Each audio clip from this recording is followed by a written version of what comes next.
Blake sat in the living room, the TV on but ignored, as the early evening light filtered through the curtains.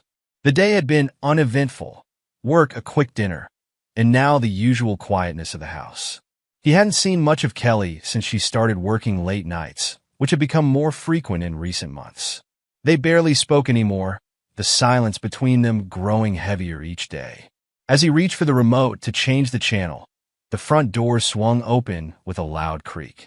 Startled, Blake turned to see a massive figure fill the doorway. The man was well over 6 feet tall, broad-shouldered, and had the kind of presence that demanded attention. His face was rough, with a dark stubble that matched the intensity in his eyes. He walked in as if he owned the place, his boots thudding heavily against the wooden floor. Without a word, the stranger strode into the kitchen, opened the fridge, and pulled out a beer. Blake watched, his confusion quickly turning to anger. Who the hell was this guy, and why was he acting like he belonged here? But before Blake could say anything, the man spoke. "Hey, loser." His voice was deep, laced with condescension. "I'm taking your wife on a wild night out. She's my toy now, and you can't say no." Blake blinked, trying to process the words. They felt like a slap to the face, knocking the breath out of him. "What the hell are you talking about?" he finally managed to say, his voice shaky. The man grinned, taking a long swig of the beer before tossing the bottle cap onto the counter. "Don't worry," he said casually, as if discussing the weather. "I'll make sure she has more fun than she ever has with you." The taunt hung in the air like a noxious cloud. Blake felt his blood boil, his fists clenching involuntarily. He wanted to lunge at the guy, knock that smug look off his face, but something held him back. It wasn't fear. No, it was something deeper, a mix of shock and a growing realization that this wasn't just a sick joke. Before Blake could react further, he heard footsteps on the stairs. He turned and saw Kelly descending slowly, almost like she was on a runway. She wore a dress he'd never seen before, tight, red, and short enough to make him uncomfortable. Her hair was done up, her makeup more dramatic than usual. But what really struck him was the expression on her face. A smirk that was equal parts excitement and disdain. "Kelly, what the fuck is going on?" Blake's voice was barely above a whisper, laced with a desperation he hadn't felt in years. She paused halfway down the stairs, looking at him smirking as if he were a loser. "Today's going to be so much fun," she said, her tone light, almost playful. "I'm leaving, honey.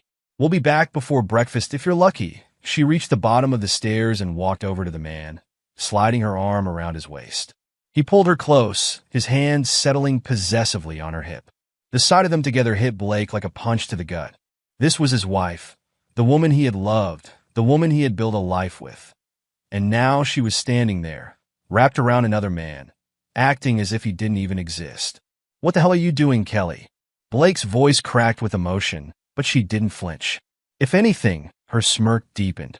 "Don't wait up," she said, her eyes cold, void of any affection. "And don't bother calling.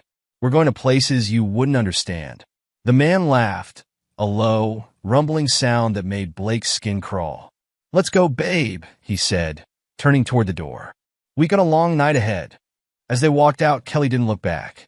The door slammed shut behind them, leaving Blake standing in the middle of the living room, his world crashing down around him. The laughter he heard outside was like nails on a chalkboard, each sound a painful reminder of how far things had spiraled out of control. Blake felt the walls closing in, his breathing shallow and rapid. But as the minutes ticked by, something in him shifted. The panic began to recede, replaced by a cold, hard resolve. This wasn't just about a betrayal. This was about something deeper, something that had been festering for a long time. He didn't know what he was going to do next, but one thing was certain. This wasn't over. Not by a long shot. Blake stood motionless, the slam of the front door still echoing in his ears. The house felt emptier than it had in years, as if Kelly's departure had sucked the life out of it. He turned slowly, his eyes landing on the clock above the mantel. The ticking was loud, each second passing with a deliberate, taunting rhythm. He glanced at the couch where they used to sit together, the silence between them once comfortable, now suffocating. His gaze drifted to the window.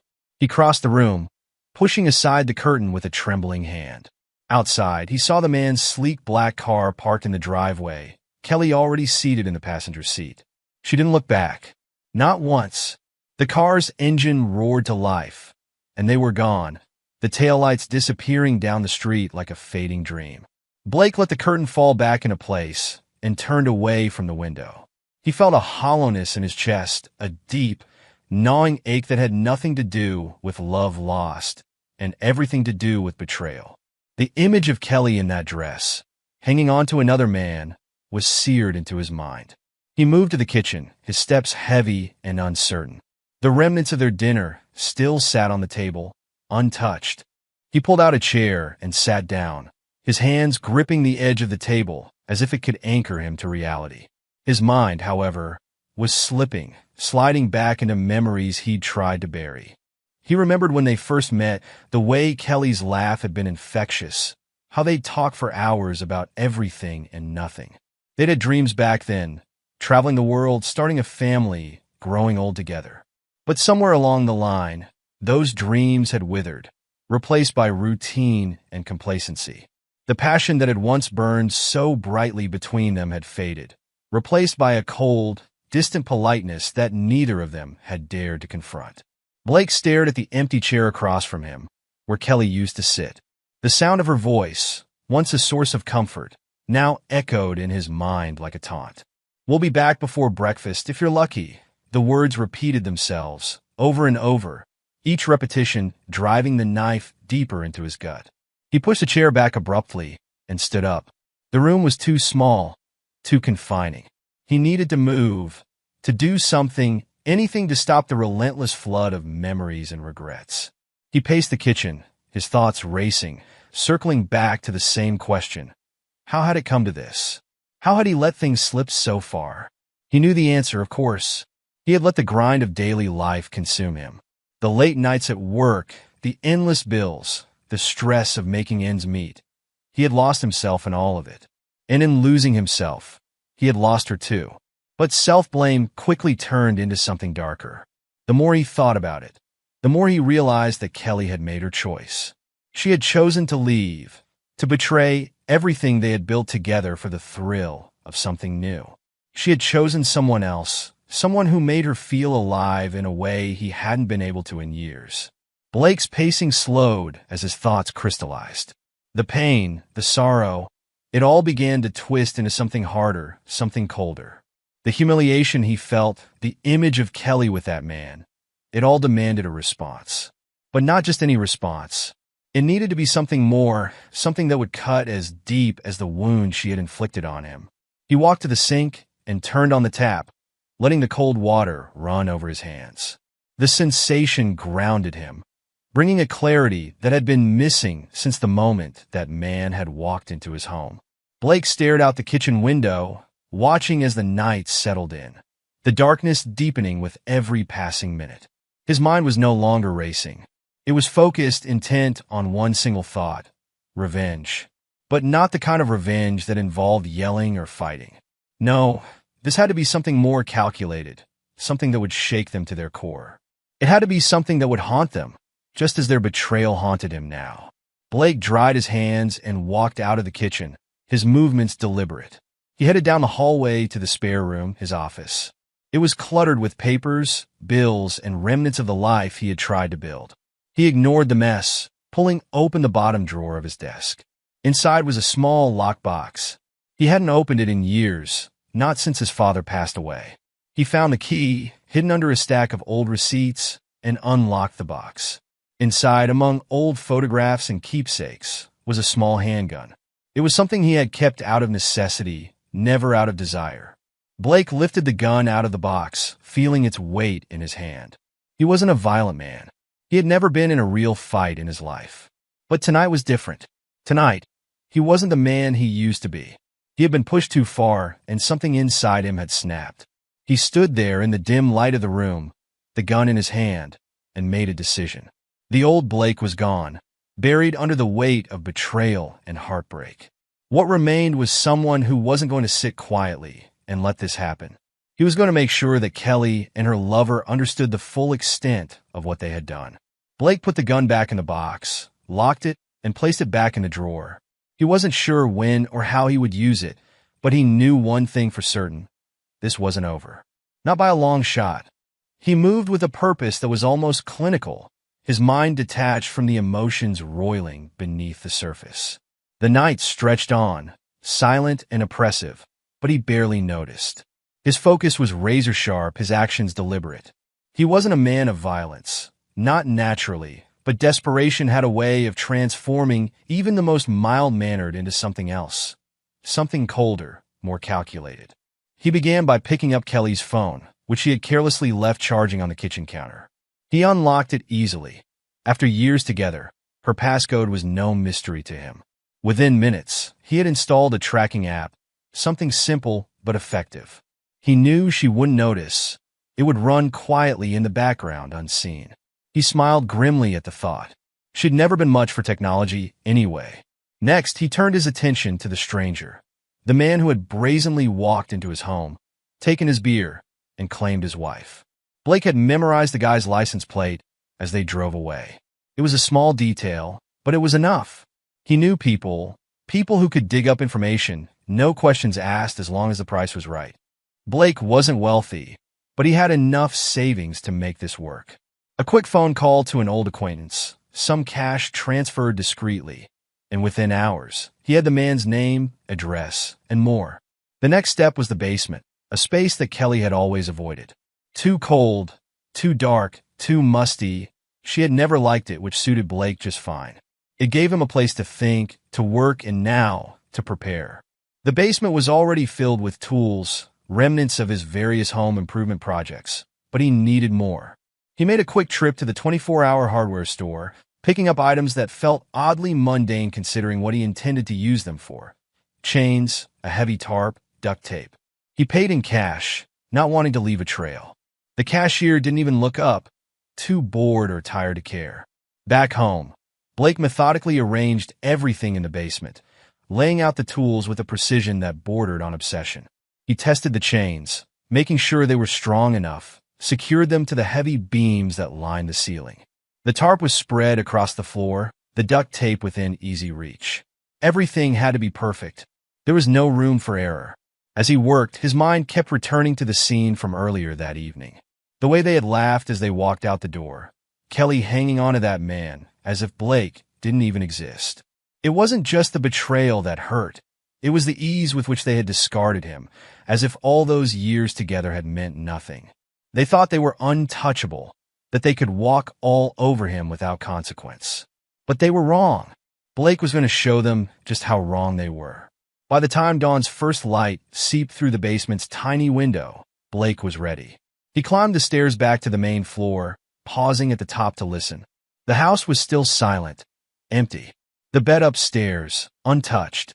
He had spent the entire night preparing, and now, with the sun rising, all that was left was to wait. He made himself a pot of coffee, the simple act grounding him momentarily. The familiar smell filled the kitchen, a stark contrast to the dark thoughts swirling in his mind. He poured a cup, black and strong, and took it to the living room where he sat in his usual chair. The TV was still on, showing a rerun of some old sitcom, but Blake wasn't paying attention. His mind was miles away, focused on what was to come. Kelly and her lover would return eventually, thinking they could walk back into this house as if nothing had happened. But when they did, they would find a different Blake waiting for them. Not the passive, quiet man they had dismissed so easily, but someone else. Someone who had spent the night meticulously planning their downfall. As he sipped his coffee, Blake felt a strange calm wash over him. He wasn't afraid of what he was about to do. In fact, it felt inevitable, like the natural conclusion to everything that had happened. They had made their choices, and now he was making his.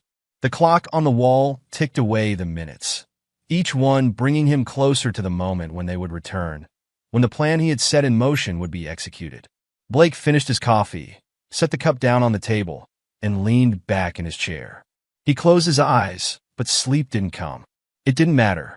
He had all the time in the world, and when the moment arrived, he would be ready. Blake had been waiting for this moment, his senses sharp, his emotions locked behind a wall of cold resolve. As the black car pulled into the driveway, the first light of dawn cast long shadows across the yard. He heard the engine cut off and the sound of car doors opening. The night had been long, but he felt no fatigue. Instead, a strange calmness had settled over him, like the quiet before a storm. The front door creaked open, and the stranger swaggered in first, his footsteps heavy, followed by Kelly, who seemed almost to float beside him, still caught in the afterglow of their night out. Their laughter filled the entryway, but it died as soon as they stepped into the kitchen and saw Blake sitting at the table, casually sipping his coffee as if it were any other day. "Good morning, guys," Blake said, his voice steady, almost cheerful. He looked up from his cup, meeting their surprised stares with an unnerving calm. "How was your night?" Kelly froze, her smirk faltering as she searched his face for something familiar, something that would tell her everything was still under control. But what she found instead was a man she no longer recognized, someone far removed from the passive husband she had taken for granted. The stranger, still riding high on his own arrogance, scoffed. "What's with the look, loser?" he sneered, stepping forward. "Didn't get enough sleep?" Blake didn't answer. He took a slow, deliberate sip of his coffee, then set the cup down with a quiet clink that seemed to echo in the tense silence. The stranger, mistaking Blake's calm for weakness, smirked and moved closer, his swagger undiminished. But in the blink of an eye, Blake exploded into action. His fist shot out, connecting with the stranger's jaw with a force that sent him reeling backward. The sound of the impact was sharp, followed by the dull thud of the man hitting the floor, his bravado shattered along with his jaw. Kelly screamed, a sound of pure shock, but it was cut short as Blake turned to her, his eyes cold and unforgiving. She backed away, instinctively putting distance between them, her earlier confidence evaporating in the face of this new, dangerous Blake. "Blake, what the hell are you doing?" she stammered, her voice trembling. This wasn't the man she had expected to find. This wasn't the man she had left behind just hours ago. Blake took a step toward her, his expression unreadable. "You're coming with me," he said, his voice low and menacing. He glanced down at the stranger, who was groaning on the floor, clutching his jaw in pain. "Both of you." Kelly looked from Blake to the man on the floor, her mind racing. "Blake, please, you don't have to do this. Let's just talk." "No." Blake cut her off, his voice firm. "We're done talking. You made your choice. Now it's my turn." He moved quickly, grabbing the stranger by the collar and hauling him to his feet. The man tried to resist, but the blow to his jaw had left him disoriented, his movements sluggish. Blake shoved him toward the door, then turned to Kelly, who was still frozen in place, fear etched across her face. "Blake, please," she whispered, tears welling up in her eyes. "I'm sorry, I didn't mean—" "Shut up," Blake snapped, his patience wearing thin. "I don't want your apologies. I want you to understand what you've done." He grabbed her arm, not roughly, but firmly enough that she knew there was no point in resisting. With the stranger stumbling ahead of them, Blake led the way down the hall, toward the basement door. Kelly's heart pounded in her chest as they descended the stairs, the reality of the situation crashing down on her. This wasn't a nightmare she could wake up from. This was real, and Blake was serious. The basement was dimly lit, the shadows long and menacing. Blake pushed the stranger into a chair he had prepared earlier, securing him with the chains that had once been used for something as mundane as a project. Now they had a darker purpose. The man groaned, still dazed, as Blake tightened the chains, making sure he couldn't move. Kelly stood by the stairs, trembling, as Blake turned to her. "Sit," he commanded, pointing to another chair across the room. She obeyed, her legs weak, collapsing into the chair as if the strength had been drained from her body. Blake walked over to a small table where he had laid out the tools he might need. He picked up a length of duct tape, tearing off a strip with a loud rip that made Kelly flinch. He crossed the room and roughly taped the stranger's mouth shut, silencing the groans of protest. Stepping back, Blake surveyed his work, his heart pounding in his chest, though his expression remained cold. This was it. This was the moment he had prepared for all night. The moment where everything would change. He turned to Kelly, who was staring at him, wide-eyed, a mix of fear and disbelief in her gaze. "You wanted excitement," Blake said, his voice soft, almost sad. Well, here it is. The basement was cold, the air thick with tension. Kelly, bound to a chair in the center of the room, shivered uncontrollably. The chains rattled as the stranger pulled at them, his movements desperate and frantic. He had woken fully to the gravity of his situation and was now acutely aware of the danger he was in. Blake stood in front of them, the dim light bulb casting long, eerie shadows that flickered with every movement. Blake held a knife in his hand, its blade reflecting the harsh light overhead. He looked at the stranger, then at Kelly, his expression unreadable. You thought you could just waltz into my life, take what's mine, and walk away? Blake's voice was calm, but it carried an edge of quiet fury.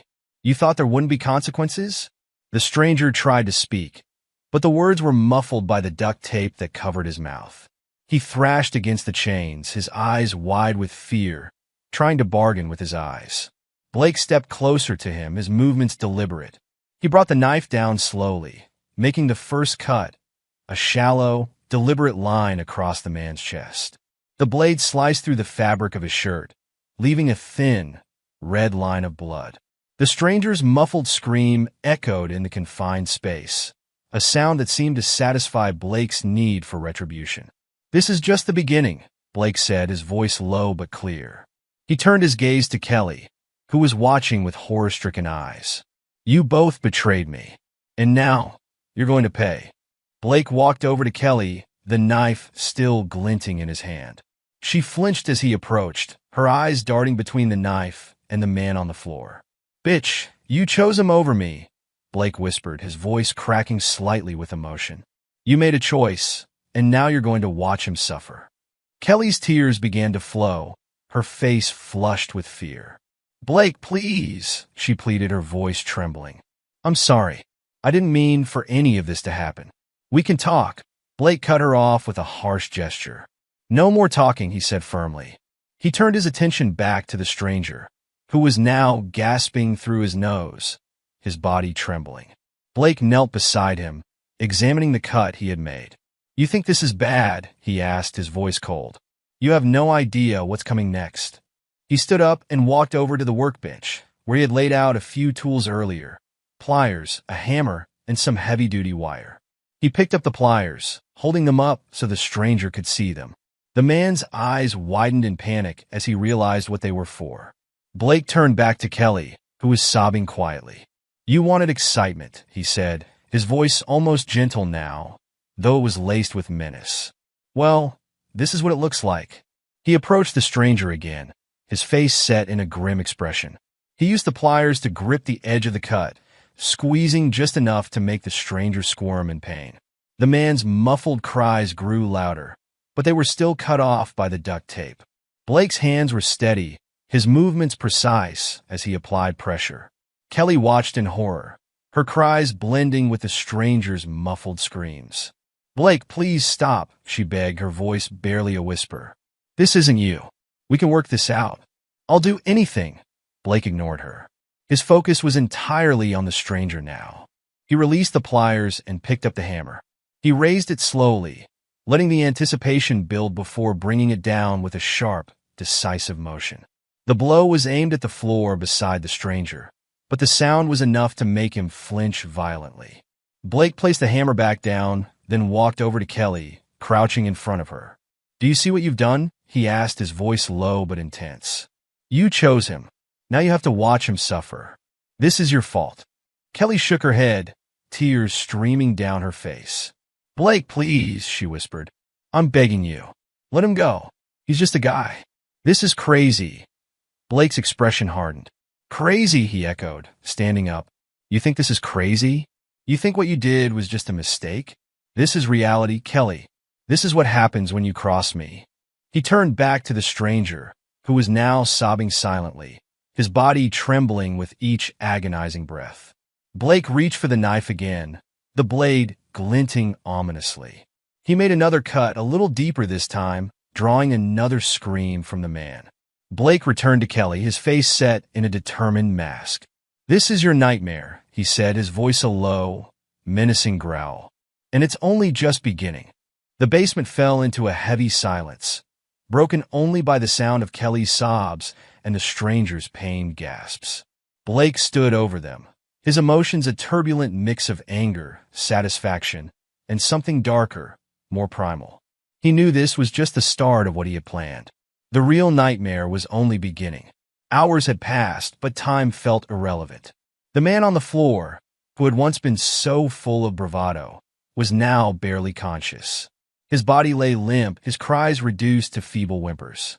Kelly sat tied to the chair, her face devoid of emotion, her eyes staring blankly into the distance. It was as if her mind had retreated to a place far removed from the horror unfolding around her. Blake stood over them, the knife still gripped in his hand, its blade slick with blood. His breathing was ragged, each breath coming in heavy, uneven gasps. He had envisioned this moment countless times, imagining it would bring him a sense of closure or satisfaction. But now, standing amidst the remnants of his rage, he felt a profound emptiness. The anger that had fueled him had dissipated, leaving behind a hollow space. He looked down at the knife, the metal catching the dim light of the basement. For a moment, he felt a wave of nausea. The harsh reality of what he had done, what he had become, crashed over him. The anger that had seemed so justified now felt foreign and meaningless. Blake dropped the knife, the clang of metal against concrete sounding like a judgment in itself. The knife rolled a few feet away, coming to a rest against the wall. The sound of its fall was stark and final, reverberating through the basement and breaking the oppressive silence. "This isn't me," Blake muttered, his voice barely more than a whisper. He said it more to himself than to anyone else, as if trying to convince himself that there was still a part of him that wasn't consumed by this darkness. He turned slowly to Kelly, his gaze meeting hers. Her eyes were wide but unseeing, as if she had already detached herself from reality. Blake saw the woman he had once loved, the woman who had shattered his world. But instead of the burning hatred he expected to feel, he was overwhelmed by a sudden surge of pity. For Kelly, for the stranger, and for himself. Blake's hands trembled as he approached Kelly. He crouched in front of her, his expression conflicted. "I thought this would make me feel better," he said, his voice breaking. "I thought it would be enough to know that you were suffering. But now, all I feel is emptiness." Kelly blinked, her gaze flickering towards him for the first time. Her eyes were wet with tears, but she remained silent. She had no words, no excuses that could reach through the fog of Blake's disillusionment. Blake stood up abruptly, the weight of his actions settling heavily on his shoulders. Without another word, he turned and walked toward the basement stairs. The sound of his footsteps was a sharp contrast to the quiet of the basement. Each step felt like a step away from the man he had been, and toward an uncertain future. He climbed the stairs slowly, the creaking of the steps the only sound in the otherwise silent house. At the top of the stairs, he paused, glancing back down into the basement. The door loomed in front of him, a threshold between the life he had known and whatever lay beyond. As he reached for the door handle, Blake took one last look at the basement, at the two people who had once been a part of his life and now represented everything he wanted to leave behind. The door closed with a soft click behind him, cutting off the sight and the sounds from below. Blake leaned against the door for a moment, his mind racing. He didn't know what would come next, what path he would follow. But he was certain of one thing. This was the end of a chapter. The finality of the door closing behind him felt symbolic. He moved through the house, each room feeling like a ghost of his former life. The walls seemed to close in, heavy with memories and regrets. He walked out into the morning light, the world outside starkly different from the darkness he had just left behind. The sun was rising, casting a new light on everything. Blake took a deep breath, letting the fresh air fill his lungs. He felt a strange mixture of relief and apprehension. Leaving Kelly and the stranger behind, he was free from the immediate consequence of his actions. But he was also faced with the daunting reality of what came next. As he walked away from the house, Blake realized that sometimes the most brutal revenge isn't in the act itself, but in the realization of its futility. The true horror lay in understanding that the pain and destruction were not a resolution, but a beginning of something even more unsettling. He had hoped to find closure, but instead, he was left with the harsh truth that some wounds can never be healed, and some paths, once taken, lead to a darkness that's impossible to escape.